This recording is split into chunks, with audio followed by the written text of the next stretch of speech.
Good condition. They take care of them very well. This person has also a private curator for his private collection. Oh, yeah. If you're going to invest that much money, you need to do that. Yes, What struck most of these look like they've been excavated. And I mean, sometimes you find swords in old castles and that, and they're quite corroded hmm because they hadn't been put in a box or a cabinet or anything like that. hmm But a lot of these look like they came out of the ground. yes, And if they've got provenance in that, they're very valuable in studying the development yes, of sword blade yeah, shapes and things like that. absolutely. Just wanted to show you guys what he has. Unbelievable. Interesting that there's some sabers in there as well. Yes, they are. Uh, They are. I think it's in Ukraine, I'm not sure, but they excavated golden horde tombs that had really remarkable looking sabers in them with Yes, they did. long points, Yes, which are almost diamond section, but it's an actual saber. yes, It's designed both for cutting and for quite serious stabbing. yes. Uh, Not common outside of that area. Then. You see that, Pete? Oh yeah, here look at Oh yeah, this.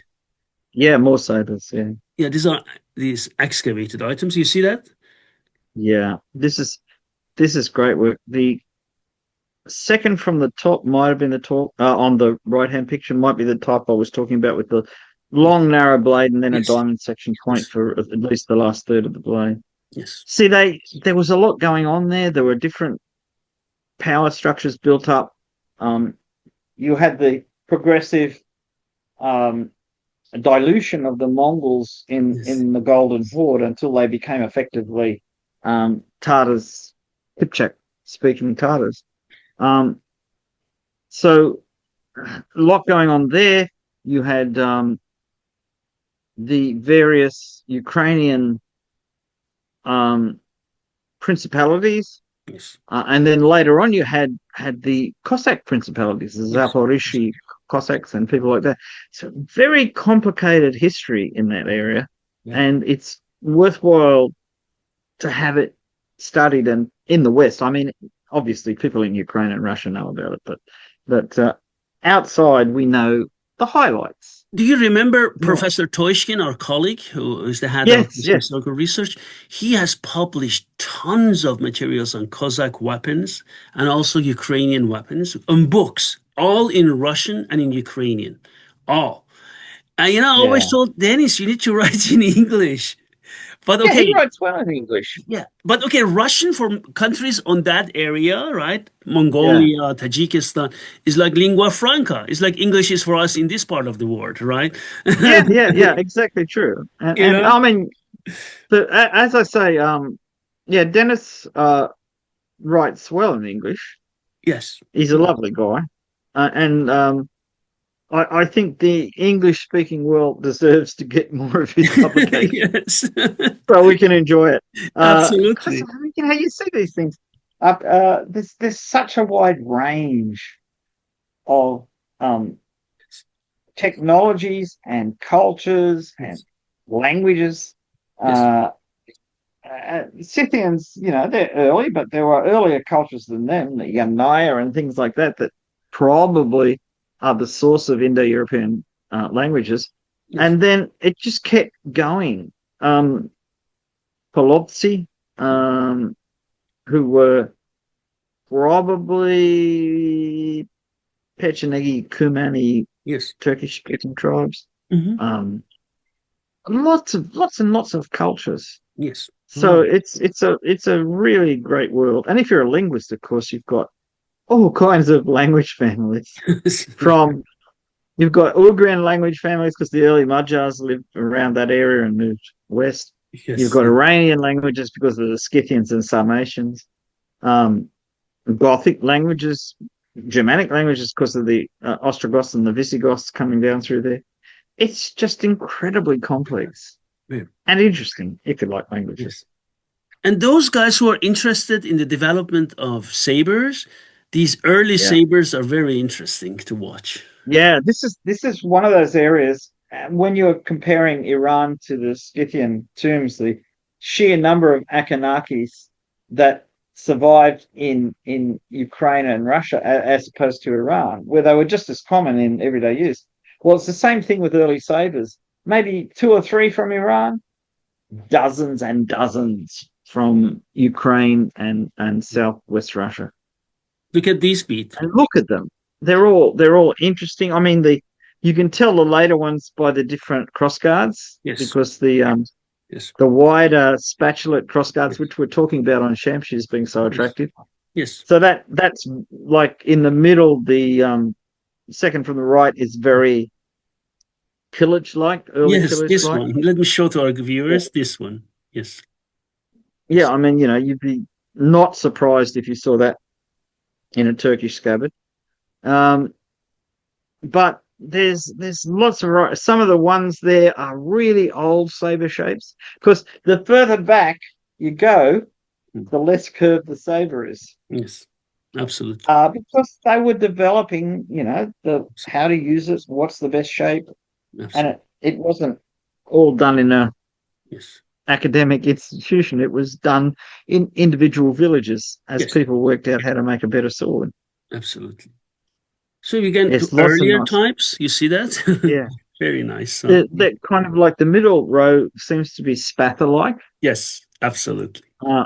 Absolutely. Which is spatha is when the Roman Empire Yes. developed further, the gladiators gradually went out of style because they stopped fighting close quarters with shields as much, and the sword that came in was called spatha. Yes. Probably at the time it was pronounced spatha, but who knows? And it was a longer two-edged sword. It was originally used by cavalry. Mhm. Possibly it was of Celtic origin or Germanic origin, whatever. But the Sarmatians, who were related to the Scythians, definitely brought long swords with them when they came west. And they also brought the sword slide on the scabbard, which you see in China in the Han Dynasty. They imported that too. Yes. Yes. In fact, if I remember the book I've got on sword slides, Yes. there are actually jade ones excavated in Ukraine and southern Russia.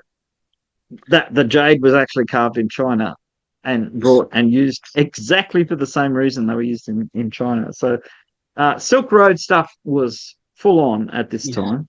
Just But one these are point from this collection, we just see those older excavated items in this collection, but which were on a temporary exhibition. But then the collector back then invited me to his mansion, and he has also many swords like Shamshir, like later period, right? But we will talk about it not today. I will prepare them so we can talk about them in a separate excellent. Yeah. one, right? There's Just wanted to there's a lot mention. of people interested in swords. Some of them want to make them, and some of them want to buy them, Look at and some of these them just want to look at them. Yeah, aren't they interesting? Those the spatha type with the long, almost parallel sided blades, the tang fitting into the handle, where the handle was, like had a hole bored through it, and you put the tang in and you paint it over at the end. And then you have these other ones where the tang is quite wide. Yeah. And the handle was probably grip scales Yes. glued or riveted onto it or bound onto it. But look at the ones with the rings Ring pommel. in the pommel. Yeah. Very See, this nice. is quite old. This is Han Dynasty China kind of thing, but it went west.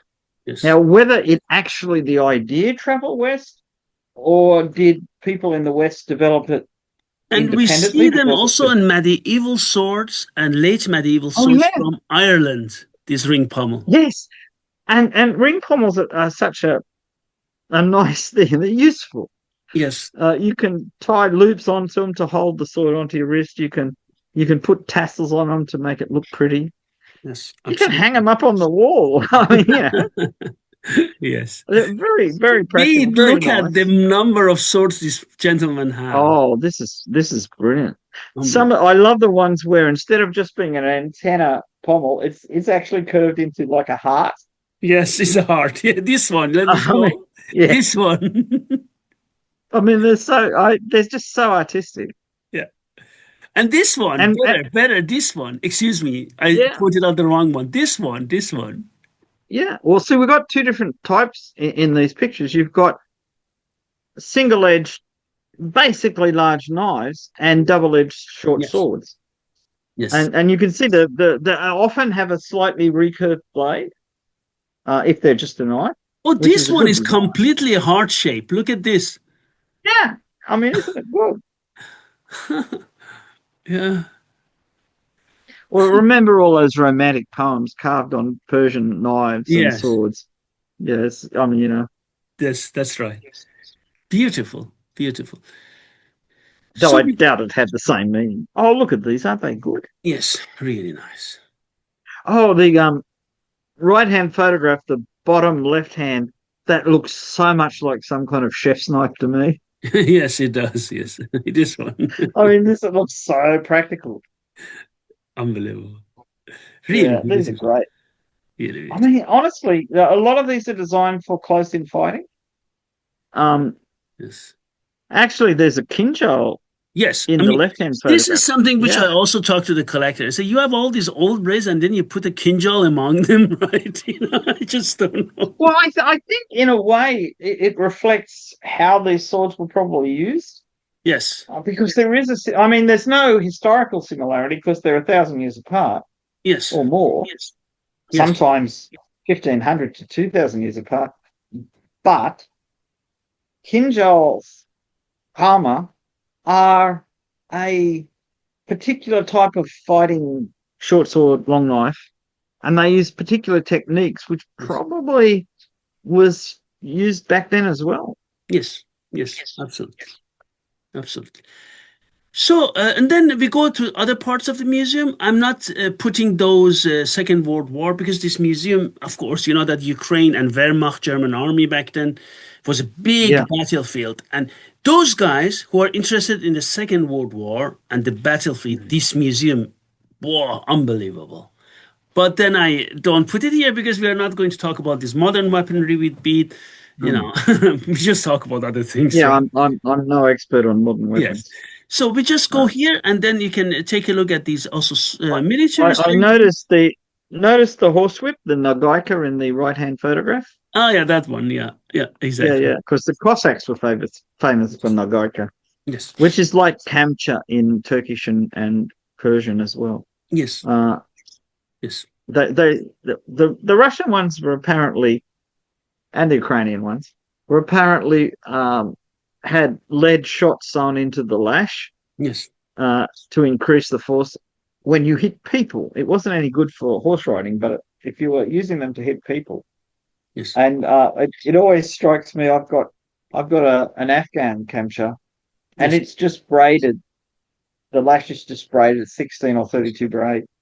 If yes, you hit someone with that, you don't need less shot in it. This is yes, going to split you down to the yes, bone of your scalp, yes, through your absolutely. scalp, the bone of your skull. I mean, these are fearsome things.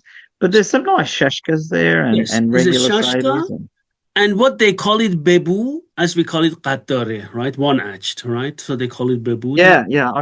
I've handled one of those Yes, many years ago. I was yes, asked if I could repair the scabbard and discovered that they use some kind of vegetable gum to glue the leather down into the scabbard, and I could not find anything that would act as a solvent for it. yes, It had a beautiful blade, that kind of more or less straight and then a slight curve at the end, multiple fullers.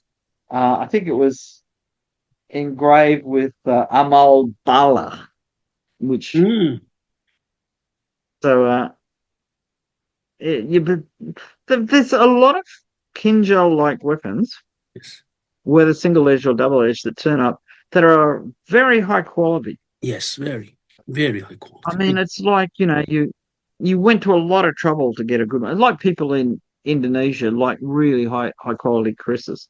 Yes, It's a status symbol to wear yes, one. yes. So we are here small swords as well. You see, so Oh saber yeah, they've small got everything. swords. Yes, very nice ones. And an armor. Cuirassier armor. Yes, exactly. Nice one, right? Yeah, Very I nice. believe that some of those would stop a musket ball at about 200 meters. Which, considering the damage a musket ball could do to you, anything that could deflect it would be a good idea. They were often proofed So they'd make the armor and then they'd take it somewhere and they'd shoot a standard powder charge with a standard sized ball at it and to make sure it didn't go through it. So you'd have Yeah. this little dent to show that it had been tested. Um, these were quite heavy to wear. Yes. I mean, we think in terms of, if you look at European plate armor in the 15th, 16th century, Yes. the cuirasses were nowhere near as heavy as these were because they Yes. just built them up to stop bullets. Bullets. And you couldn't wear any other armor because it was just too heavy. Too heavy. Yes. Um, Just I put the helmet. here some of the Oh, uniform. yeah, this is the. Yes. Of Wehrmacht and the opposing army. They have many of them, right? Lots of Yeah, uniforms. well, they would, yeah. Yes. They must have captured a huge amount of stuff after that. Yes. Of German army, they have captured Yeah, lots of them there. Yeah. yeah, tons. Yes. So we just leave this museum and go to Kyiv, another museum of Kyiv, which Mhm. is the National Museum. It's not only Persian arms and armor. First, we start with Persian arms and armor, and we move to the rest of them. Okay, before we move to the second museum, Bede, what do you think about what we have seen so far? Beautiful, huh? I think it's very broad. I mean, we didn't concentrate on the more modern stuff, but it's really broad, going back into the Bronze Age, going forward into the Iron Age, and then into more or less medieval period. Because Yes, some of those sabers are medieval. I mean, that's a huge breadth, and to have so many items, yes, many, many. and considering excavated items that are in pretty good condition for an Yes, excavated item, you bury a knife in your backyard and come back 20 years later, and you might be lucky to be able to identify it as a knife. I mean, admittedly, we use stainless steel now, so it's probably a lot easier, but a carbon steel knife with a horn hilt or a bone hilt, there might not be very much of it left. yes, And these are 200, 300, 400, 2,000, 2,500 years yes, old. That's incredible. amazing. So let's move on. I just put the picture of this museum. I mean, guys, it's just the front picture. It's a huge building with tons of things. And now, When look, you got, guys, we go yeah, only arms and armor. They have paintings, carpets, ceramics. I mean, my God. The reason I'm saying this, guys, look, everyone knows we have Paris, we have London, Smithsonian's, New York, and all these things. Guys, there are also other countries with similar large museums. yeah, Excuse yeah. me, we in the West, we should know that. Pete and I, we talked about it. We sit in the West and we forget that there are also countries which are not in the West and they have also huge items, right? Well, I mean, here they are. They've put a museum in the center of where all this stuff is happening. You Yeah, can go out in your backyard and dig up something important. yeah, I mean, you see different parts of Europe too, where particularly Italy and France and Spain, where they go and dig a hole in the ground, and all of a sudden they found a Neolithic stone tomb, or they found an Etruscan tomb with paintings. And this is we tend to be consumers in the sense that we go to an art gallery or a museum to enjoy how it's displayed and the interest of the items. But if you're an archaeologist or you're a historian, you look at this stuff as material to understand a culture. can I say And something it's, to you? The reason I'm saying yeah. this, Pete, I was reading, it was like a academic work paper submitted, I think, as a master thesis. No, okay, no, it was not a PhD, but still a master thesis, not a bachelor. And the person contacted American Museum, Western European museums for Akinakis. Mm. So, how many Akinakis do we have in Western European and American museums, right? And then he We, did a good job. He made a very good analysis of them. But then I asked, and he said it in the beginning, he contacted them. He said it, right? But then I asked myself, why didn't you contact Iranian museums, Ukrainian museums, Russian museums? yeah, I mean, this is it. We forget about how much material is there.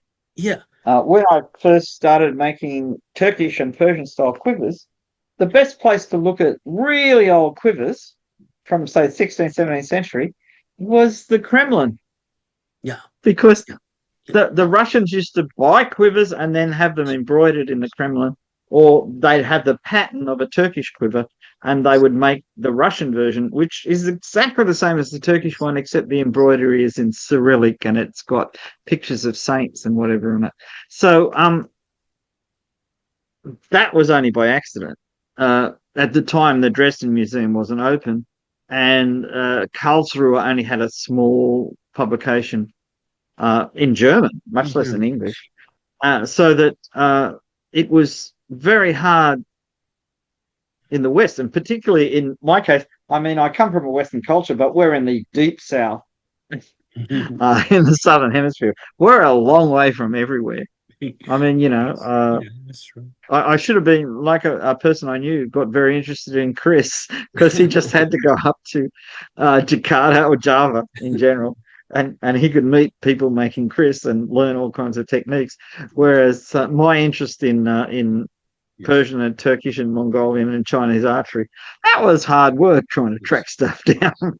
Yes, But absolutely. look at these. Oh, these are beautiful. Beautiful khanjars they have here. Yeah, And we have these are like talked what. about lots of them, okay, from different museums, two different Mhm. types, one with walrus ivory handle, one with crucible steel handle.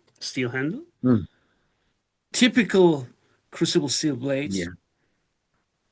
These were so, I mean, I'm sure these were given as diplomatic gifts Yes, and things like that because yes, people in Europe, and Eastern Europe is still Europe, appreciated a good dagger, yes, they did. and they appreciated the artistic nature of it. So these Yes, things traveled. They didn't just stay in, say, Iran or Turkey. yes, Uh, absolutely. but I mean, the Germans were crazy on Orientalist stuff, Turkenbeute.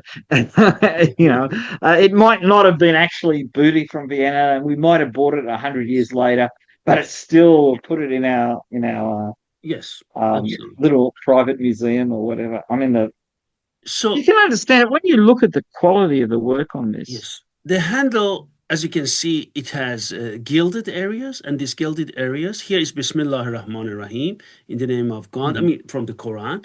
And here they are now the Ali prayer, call Ali the revealer of miracles, now the Olyan Masar al Ajayib in Arabic. So it's beautifully written, very good Yeah, handwriting. I can tell from here, Persian handwriting, you can tell this yeah. inscription is the way it's Well, written. see, the interesting thing is that the quality of the calligraphy is quite distinct in different cultures. Yes, In some cases, they just want to get the words there because it's from the Quran, it's holy, it's protective, atropaic, whatever. But in certainly in some Turkish, Persian, but particularly in Persian stuff, you get the feeling that the actual calligraphy is the thing.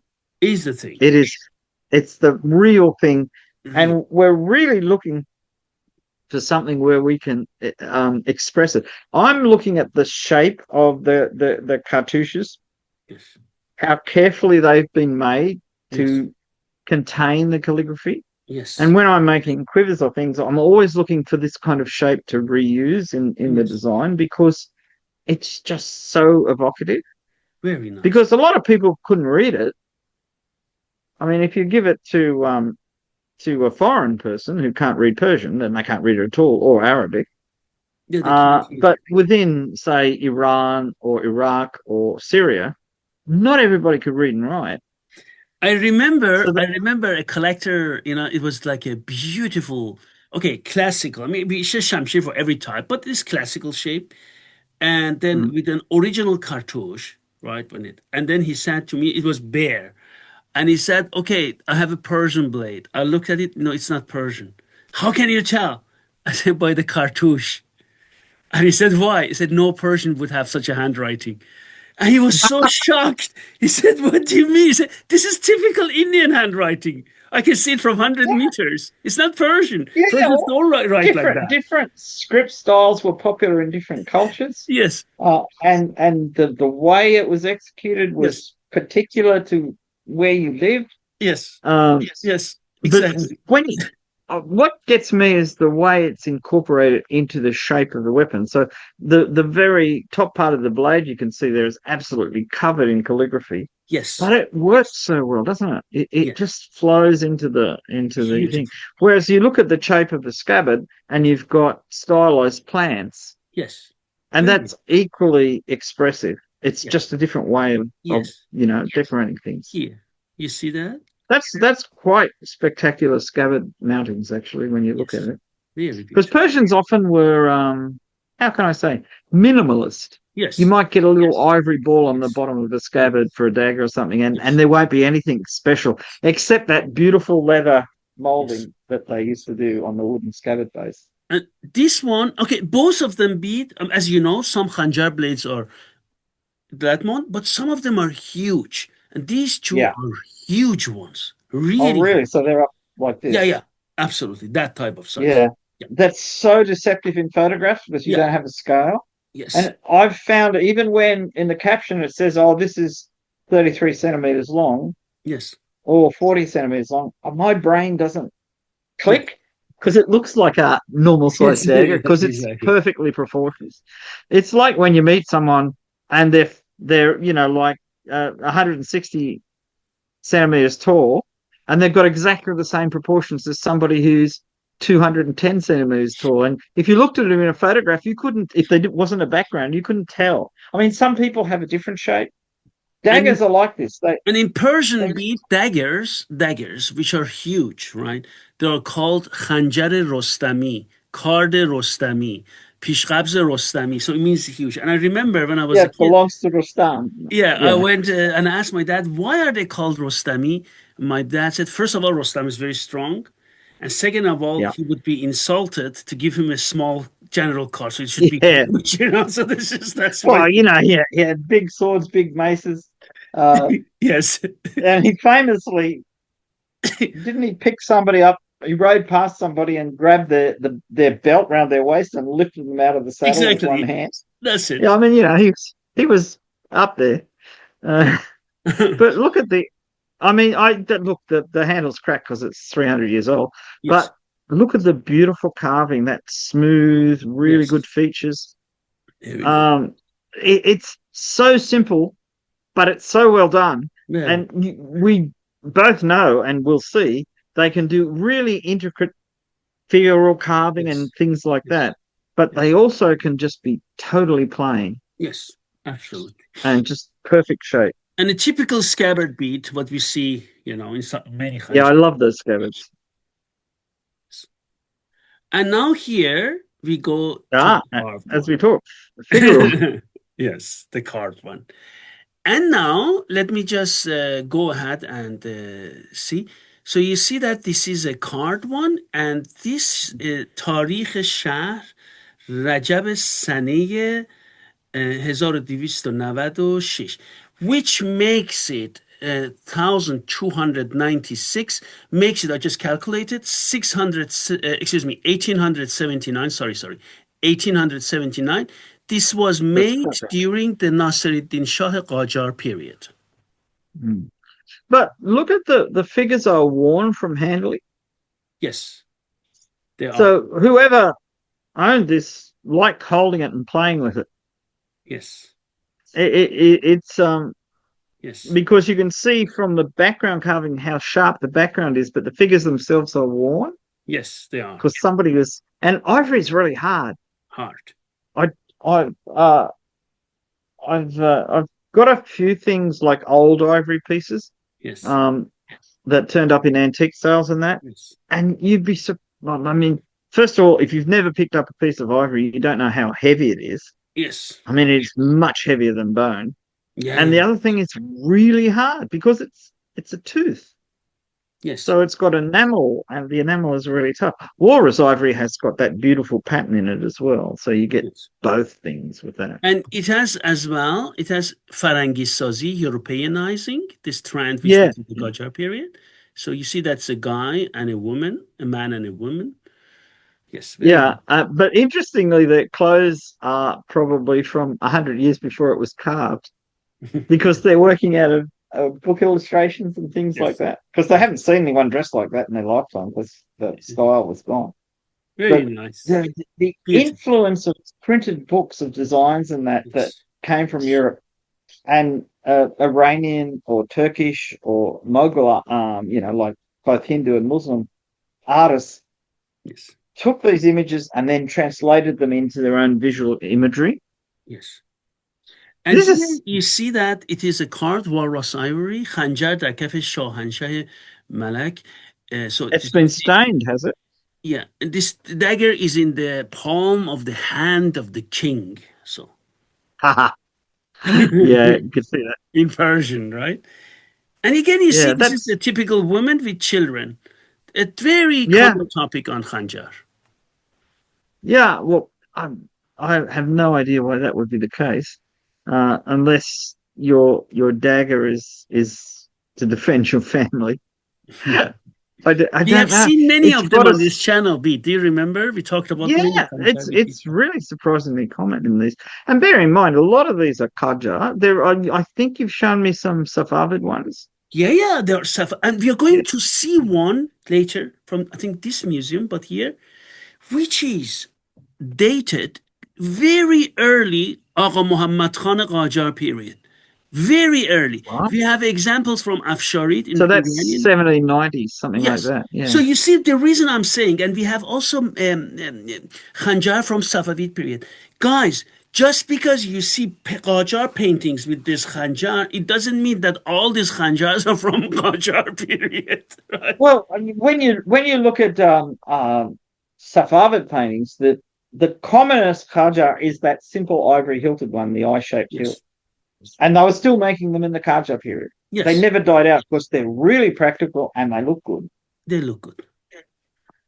But And that's a substantial blade, isn't it? yeah, oh yeah, very. This one is also huge. Very strong. And look at Yeah. this on top. Yeah. What is that on top? This is a Firuze, but a live one. The what is this? The greenish one, not the bluish one. So we're talking about turquoise? Exactly. I just said it in Yeah. Persian. Firuze, yes, turquoise, yes. Yeah, that's what I recognize the word. And I haven't seen a turquoise quite that color. Has it got inlay in it? It looks like Yes, it's been inlaid with an yes, arabesque design. yes. And we have Yeah. now two types. One of them, most of them are bluish. Some of them are greenish, which they say it changes the color. And when it's Yeah. that, in Persian we say, and some of them don't die. So these are these greenish turquoise, right? Yeah. I was always under the impression that greenish turquoise um had two origins. One is they're really old turquoise, Yes, and the oxygen in the air has gradually changed the chemical nature of the yes, pigment. And the other one is that there certain parts of Afghanistan produced turquoises that weren't as nice as some of the ones in Iran. yes. Um, so that the kind of really rich blue ones, which modern turquoises sometimes are dyed to bring that color. Yes. Uh, I mean, as not you not all know, turquoise. Iran, Yeah, the reason I'm saying it in Neyshabur, for example, because I was there as well, they have one of the nicest turquoise mine there. They're really beautiful in yeah. Neyshabur. I had people I knew that were into say Turkmen jewelry and things like that, and there was really distinct characterizations of the quality of jewelry by the quality of the turquoises. Yes, If it was ordinary quality turquoise, the silver work might be beautiful, yes, yes, or the gilding. I mean, my Turkmen bridal has yes, silver plates with gilding on them yes, and carnelians, not turquoise, and yes, it's quite spectacular yes. when you see it. Oh, that looks interesting. Another one, and this one it doesn't have inscriptions, is floral design and gold overlaid on some parts of the floral design. Chiseled Is floral. that so? That's chiseled in the steel of the handle. Yes, yes, exactly. So we're talking about very high level carving here. This is Yes, really quite difficult to do. really difficult. Yeah. And a matching scabbard, that the design on the scabbard matches the hilt, Yes, because this is somebody showing off just how wealthy they are and what good taste they have in weapons. Because yes, very beautiful. it's not good enough just to be wealthy. You've got to have good taste. And important is all these khanjars we have seen, they're of high quality. So mostly diplomatic gifts, as you said it before. Yeah. Really high quality things, really. Yeah, if you wanted to impress people, you give them a really good dagger. Yeah. Works for me. And But now we yeah, come look at to a the. very exceptional one. Oh, that's good. First of all, And it's dated as well. yes, just wanted to mention that. Two Mm, things you see it here. This is mm, dated 1208 Hijrah, which makes it 1794 in Gregorian. 1794 means what? Agha Muhammad Khan Qajar ruled from yeah. 1789 to 1797. So this is one of the earliest, not Khanjar, but one of the earliest Qajar period Khanjar. This is in Mm. the first. And From, really high quality. look at the carving. It's jumping I out, mean that please. Look. yeah, that's exceptional quality carving. Exactly. And And and another thing, Beat. Okay, I don't want to criticize, that's also okay, but you see in many Western publications in Khanjar, before I started to write, many people wrote Khanjars were never dated, right? well, that's a shock. Yes. And they also I mean, claim, even I could see the date on that one. yes, and But they said Khanjars never the makers put their name on them because they didn't only Shamshirs they put the name. So what does it says? Amale Ustad Muhammad Ali Isfahani, the work of Master Muhammad Ali from Isfahan. yeah. See, the thing is, a lot of early works in the West were written by people who never bothered to learn the language. And Exactly. I mean, it's funny. You look at like early works on Chinese arms and armor, often were actually linguists who weren't interested in arms and armor particularly, Yes. like Dean and people like that, but they could actually read the inscriptions and read the text about them. In the Middle East, where Persian for an English or German or French speaker is not a hard language to learn Yes. It's not. because it's No. it's related to your language You if you can speak. learn, I can tell you also from people who are Westerners. I know French Mm, people and also know Germans who are fluent in Arabic and in Persian. All of them unanimously say learning Persian. Also, my wife is French and she speaks a very good Persian, and she said it's much way easier than Arabic. For oh a yeah, well it's much easier. Indo-European. It's, Yes. I mean, you've got common words that stand out. We've got the classic one I love in Old English. Daughter, that GH you see in daughter, people say, what's that for? Well, that was actually pronounced as k, not Exactly. kr, but k. Yes. So daughter in English Yes. was dochter, Yes. which is very close to Farsi. Exactly. I mean, Yes. uh, there's lots of sound changes in language because so Yes. they drift apart. But when you look at cognate words, and if you look at the way that verbs are constructed, it's very like it's got relations to Germany. The Yes. thing that makes Persian stand out in Indo-European languages is it doesn't have gendered pronouns, No. so they're all the same.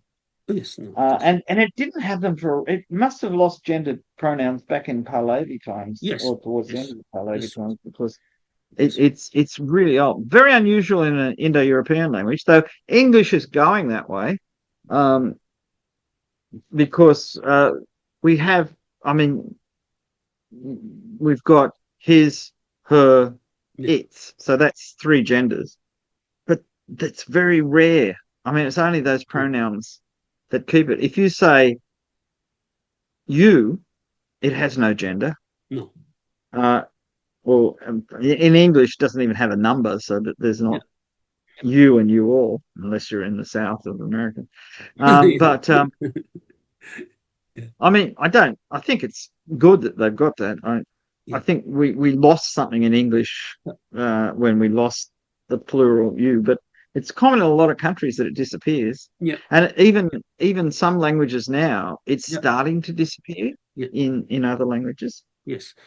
So it's really quite And on frustrating. top here, it says from Quran, Nasru min Allahi wa Fathun Qarib in Arabic, God help us in the upcoming victory from Surah Yeah, Al-Fat. let's be positive. We're going to win.